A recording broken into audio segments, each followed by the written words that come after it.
How many people do you know that say things and you can almost predict what they're going to say? It's almost like clockwork. I believe that there are so many people out there right now that have no organic thought whatsoever. They think that what they're saying is coming from their own mind, but they have no idea that everything that they are saying, they have been programmed to say it.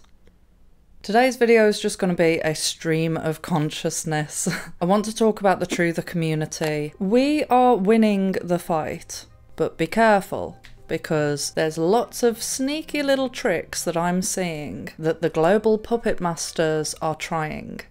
Hi guys, welcome back to my channel. If you're new here, my name is Andoer Monopod. The past few years has proven to be quite turbulent. We've seen many agendas try and lift off, only to notice that they've kind of failed.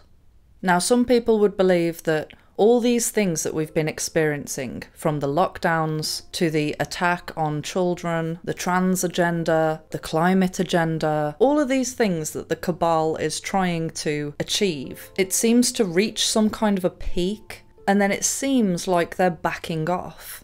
For example, most people would have thought that the passports were going to become a part of our future, and that there was no way of escaping it. But as soon as everybody had the jab, the whole passport thing just stopped. It's not really a thing anymore, and most people just want to put it to the back of their minds and forget about it, because most people have realised that they were tricked. Then we had the whole thing about 15-minute cities, and then it backed off. They keep trying to push the electric cars, and well, that's not going very well, is it? From what I'm seeing, and from my personal opinion, I believe that we are well ahead of starting a revolution. Back in 2019, trying to find someone to talk to about conspiracies was like finding a needle in a haystack. And whenever I did come across someone who understood about the Freemasons and the Satanism in the music industry, all of that stuff, whenever I found someone to talk to that was of that mindset, it was like amazing. I was like, wow, someone else who actually sees. Now, I am noticing that around 50% of the people that I talk to now are of a conspiratorial mindset. To me, this is a huge loss to the cabal. I really do think that what's happening is they know that they're running out of time. If we're gonna get spiritual here, their time is limited. They have an agenda to fulfill. And what they've done is they've tried to usher everything in so quickly that it's become so obvious that people simply can't be blind to it anymore. Now, yes, of course, there are still people that support the current thing, you know, stand with Ukraine and all that crap. But majoritively, what I am seeing is people who you would never have imagined they would wake up, but they are. That's what I'm seeing from my perspective. Now, if that's the case, then why are there still people that are out there saying there's no hope? They're gonna usher in all of this and there's nothing we can do about it. Why are these people still saying this? I believe that we all have been subjected to heavy programming. All of us in Western society, we are indoctrinated into the school system, which is the first and most intense stage of teaching people to be completely helpless and obedient. And even for someone like me, who was brought up in a conspiratorial household, even for me, it was hard to break that conditioning. And this is the message that I want to put to people, is recognize whether something is your own thoughts or whether it is a programmed belief system that does not hold any basis in reality.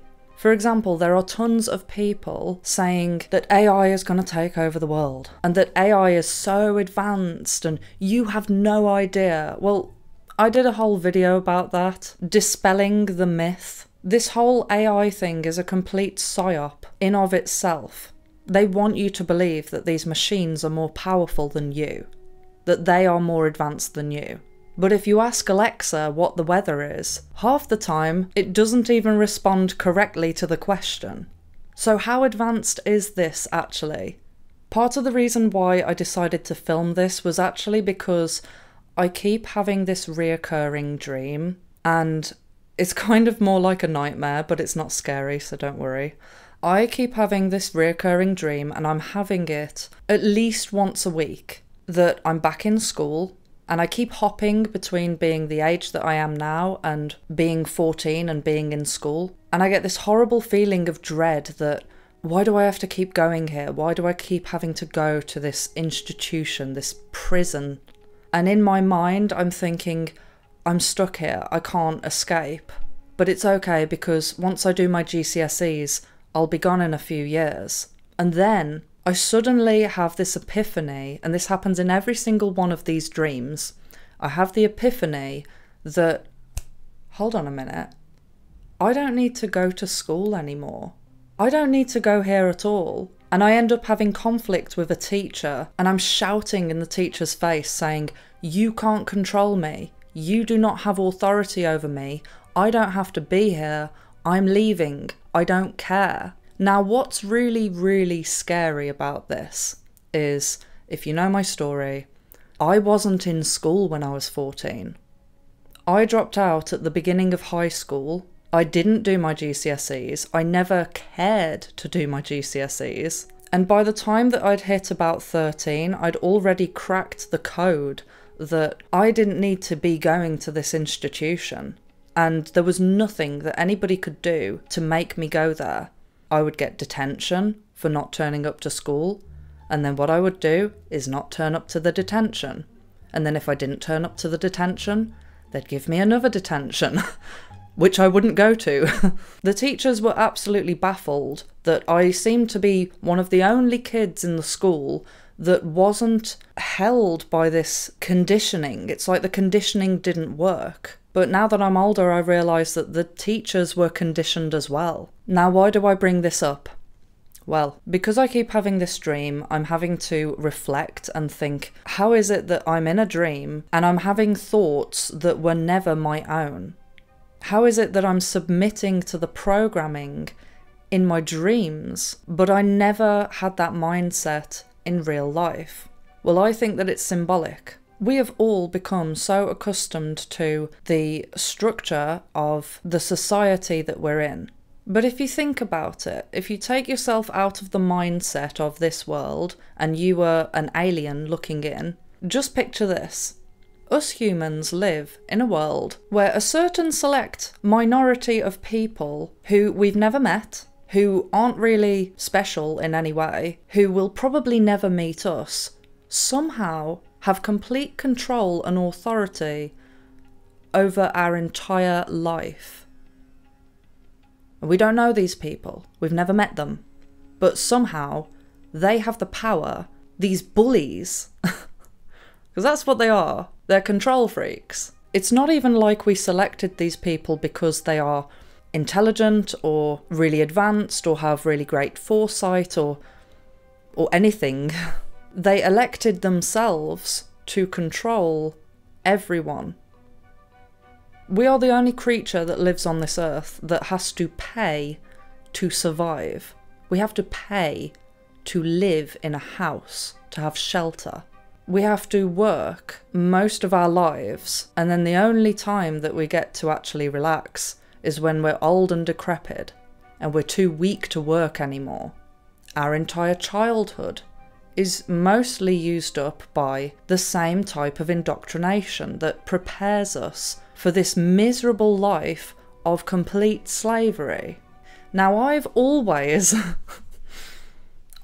seen this. I have always seen this. When people ask me, when did you wake up?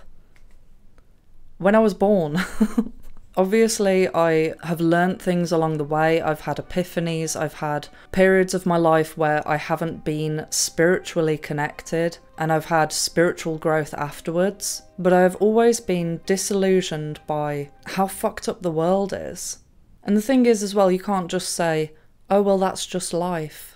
That's just society. That's not an answer. Things aren't just unfair because they're unfair. Things are unfair because it's been engineered that way to benefit some people at other people's detriment. a lot of people's detriment. I guess what I'm saying is that maybe 4 years ago, me saying all of this would go off everybody's head. People would just be like, you're weird. But now, me saying this on YouTube, there's probably a lot of people that are rolling their eyes saying, yeah, we know. People are waking up. And it won't be long before the awareness spreads. And then eventually, people will come up with their own solution. And what's terrifying to the elites, I hate calling them that, the dogheads, what's terrifying to them is they can see it. So what are they doing in retaliation? Well, I'm noticing that they're using a lot more 77 Brigade trolls to try and cause a rift between people in the truther community. And I want people to be aware of this. Something that I find is very strange is that on YouTube, I get majoritively like a lot of love from people. I get so many great comments from people. But since posting my content to BitChute, Odyssey, Rumble, I do notice that I get a lot of hate. And what I think is weird is that these sites are predominantly sites for a certain type of person that knows the truth. These platforms are advertised as censorship free. These websites are predominantly for people who are conspiratorial, truth seekers, but yet somehow I seem to be getting more hate on those websites than I am on YouTube. Surely I should be attracting more haters on a mainstream website. Now, either I'm doing something terribly, terribly wrong, which it could be, I don't know. A lot of people hate my nails. They think that my nails are complete proof that I am a shill, when in reality I just like to have long nails. But then I think to myself, there's something fishy going on here, because I notice as well that other truthers experience the same thing. Now what I'm thinking is that there's a lot of 77 Brigade trolls that are flooding the zone in these alternative websites to try and divide and conquer, because our voice is just getting bigger and bigger and bigger. I never even imagined that I would see it in my lifetime where truth-seeking and discernment would transform into an actual community. I just never ever thought that it would happen. And just going back to the nail thing. And the makeup as well. Oh yes. The makeup is evil. It really shouldn't be about what people look like. The only thing I care about is the message. When I listen to someone, I'm not judging them based on how they like to present themselves. It's not what you see, it's what you feel. But yeah, keep the faith. If you have a losing attitude, you are guaranteed to lose. We don't need that now. The last thing that we need is people arguing over pointless crap. You know, differences in taste. Maybe there's some people that don't know everything. I know that everyone's on this hunt to find out who's a shill, who's controlled opposition. To me, it's very simple. Just look at the sub count and whether they're getting media coverage or not. But you know, let me just say something about controlled opposition, right? I know I've done a lot of videos about it before, but someone commented something quite relevant, and that is that even controlled opposition still fulfill a certain purpose. While I do stand by the statement that yes, they are trying to lead people down the wrong path, again, this is another plan that backfires, because most people get into truth seeking by finding one of these controlled opposition puppets, and then they get a bit bored because they start to realise that they don't really dive deep enough. So then they start to seek out actual truthers, and then once you wake up you can't go back to sleep. Anyway, that's my 2 cents. Thank you so much to everyone who donates to this channel, who supports this channel, and thank you to everyone who likes, comments, shares and subscribes so that these videos can reach more people. Love you, bye! You think that being loved is being someone's puppet.